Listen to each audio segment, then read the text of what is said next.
Janice was excited to be moving into her dorm room. She had longed to be and have her own space.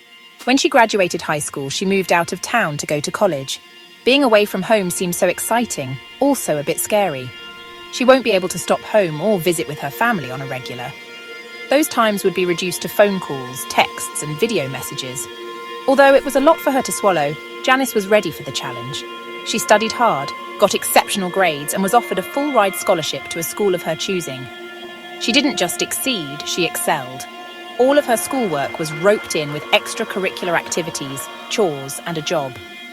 One that she almost didn't get because her parents were more focused on her scholastic academics opposed to her having a job. She was well on her way to greatness and her destiny. Freshman year in college was tough. She cried a lot, felt the heaviest pressure she'd ever felt with school and being away from everyone. All in all, she burrowed through it and finished third in her class. Her freshman year, she had a roommate named Deja, whom she became very fond of. They got real close and became very good friends. Deja was part of the reason she didn't lose herself. They coached and guided each other, fighting to never give up no matter how hard it got. They were lucky to have each other. Some of the other girls cried for their parents to come and get them, so they did. They made a pact that they'd never be them and they'd never give up. Sophomore year, Deja was moved to a different dorm, so the only time they'd see each other was on campus, or in a few of the classes they had together. Even though they weren't roommates, they still did all the stuff they used to do when they first met. Janice no longer had a roommate once they moved Deja. At first, it took some time getting used to, but she adjusted. The second half of sophomore year, a newcomer came and took up all that extra space she had. Rita, Janie's new roommate, was quite talkative. She was an open book.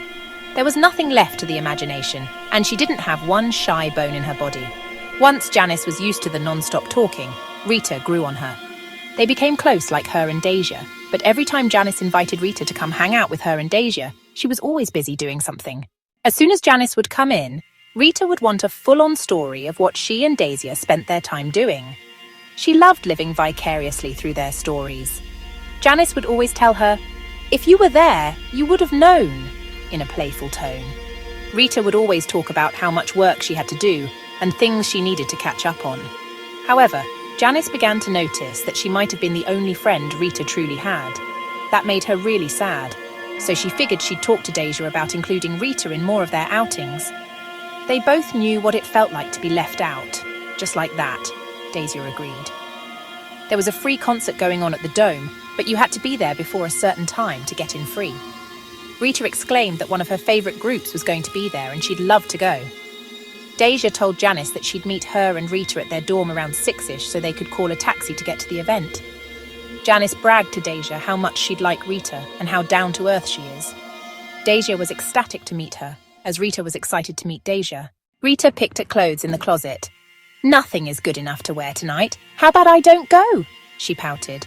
"Girl, we're going to get you together. I definitely have something that you can wear. Stop tripping," Janice reassured as she danced over to her closet, pulling out some items for Rita to wear. Rita smiled. "Thank you, girl. You are a lifesaver." Janice smiles and continues listening to music while dancing around the room. Rita laid out her outfit for the night across her bed. They took turns helping each other with hair and makeup. Then Janice went to get in the shower. Rita tells her that she'll be back and she's going to grab some snacks from the corner store. Janice yells, "Okay, hurry back!" from behind the bathroom door. When she steps back into the room wrapped in a robe and a shower cap, Deja was sitting at her desk, rocking to the music playing. Janice turns it off so they wouldn't have to shout over each other. "Hey, I see you finally met Rita," Janice smiles. "She's cool, right?" Janice questions. Deja sat there with a confused look on her face. "Who? I didn't meet anyone. You were the only one in here when I arrived," Deja told her. Janice thought that Rita would be back by now. Her outfit was no longer on the bed and she left a note. "Hey guys, I'm not flaking on you. I had something to take care of, so I'll meet you all there. Can't wait, ciao." "Well, there you have it. She's meeting us there," Deja stated confidently. "Then once I put my shoes on, take a twirl in the mirror, I'll be ready to go," Janice said. After she took a couple spins in the mirror and they took some selfies, out the door they went. The line to get in was wrapped around the block. Janice checked her phone periodically so that she didn't miss Rita trying to reach her. The concert had started, but there was still no sign of Rita. Janice texted her asking was she okay and where was she. She put her phone down and went back to enjoying the concert. During intermission, Deja asks if Rita made it to the event. When Janice checks her phone, she had several missed calls from Rita and a few text messages. They stepped out onto the patio so that Janice could call Rita back. Every time she tried, it kept going to voicemail. Her phone probably died. Yeah, probably. They go back into the venue and enjoy the rest of their evening. Rita didn't call again, nor did she show up. Once the concert was over, they decided to wait at a nearby corner market that was open for their taxi. Daisy decided to go in to grab a beverage and some snacks. Janice could see her from the door flirting with the worker, and she laughed to herself. Daisy always trying to get something for free.